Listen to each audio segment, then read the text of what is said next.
ഹരി ഓം. ദശകം 71, ശ്ലോകം 10. ഏവം വിധൈശ്ചാദ്ഭുതകേളിഭേദൈരാനന്ദമൂർച്ഛാമതുലാം വ്രജസ്യ പദേ പദേ നൂതനയന്നസീമാം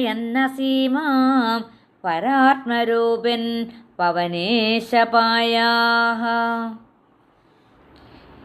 ഏവം വിധൈഃ ച അദ്ഭുതകേളിഭേദൈഃ.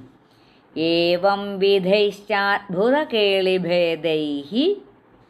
ഏവം വിധൈഃ ച. ഏവം വിധൈശ്ച അദ്ഭുതകേളിഭേദൈഃ. ഏവം വിധൈശ്ചാദ്ഭുതകേളിഭേദൈഃ ആനന്ദമൂർച്ഛാം അതുലാം വ്രജസ്യ.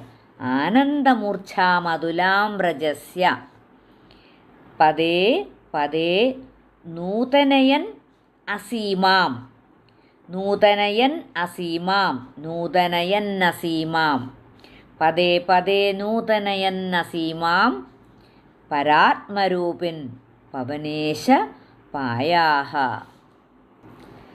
ഏവം വിധൈശ്ചാദ്ഭുതകേളിഭേദൈരാനന്ദമൂർച്ഛാമതുലാം വ്രജസ്യ പദേ പദേ നൂതനയന്നസീമാം പരാത്മരൂപിൻ പവനേശ പായാഃ. സർവത്ര ഗോവിന്ദനാമസങ്കീർത്തനം. ഗോവിന്ദ ഗോവിന്ദ. ശ്ലോകം 10 അന്വയവും അർത്ഥവും.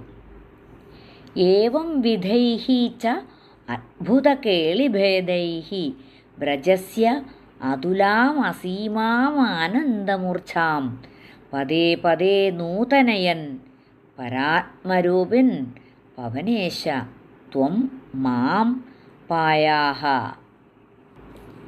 ഏവം വിധൈഃ ച ഈ വിധമുള്ള അദ്ഭുതകേളിഭേദൈഃ പല ലീലാവിശേഷങ്ങളെ കൊണ്ടും.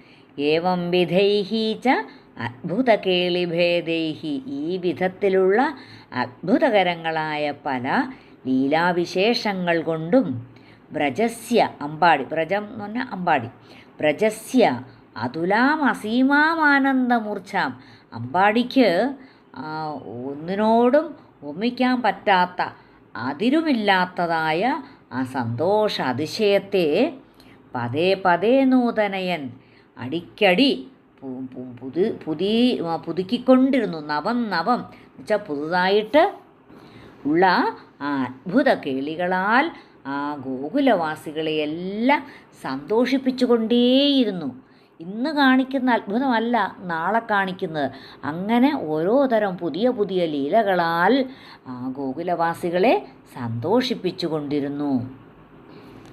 പരാത്മരൂപൻ പവനേശ ത്വം മാം പായാഃ. പരാത്മരൂപൻ പരമാത്മസ്വരൂപനായ അല്ലയോ ഗുരുവായൂരപ്പ, ത്വം മാം നിന്തിരുവടി എന്നെ പായാഹ രക്ഷിക്കണമേ. ഭട്ടതിരിപ്പാട് പറയുന്നു, ഇപ്രകാരമുള്ള നവങ്ങളായിട്ടുള്ള അത്ഭുത കേളികളാൽ ആ ഗോകുലവാസികളെ എല്ലാം ഇന്നതിനെന്ന് പറയാൻ ഇന്നതിനോട് തുല്യപ്പെടുത്താനായിട്ട് സാധിക്കാത്ത പറയാൻ പറ്റാത്ത വിധത്തിലുള്ള അതിരറ്റ ആനന്ദ അതിശയം അനുഭവിപ്പിച്ച അല്ലയോ പരമാത്മസ്വരൂപനായ ശ്രീ ഗുരുവായൂരപ്പ, നിന്തിരുവടി എന്നെ കാത്തരുളിയിടണമേ എന്ന്.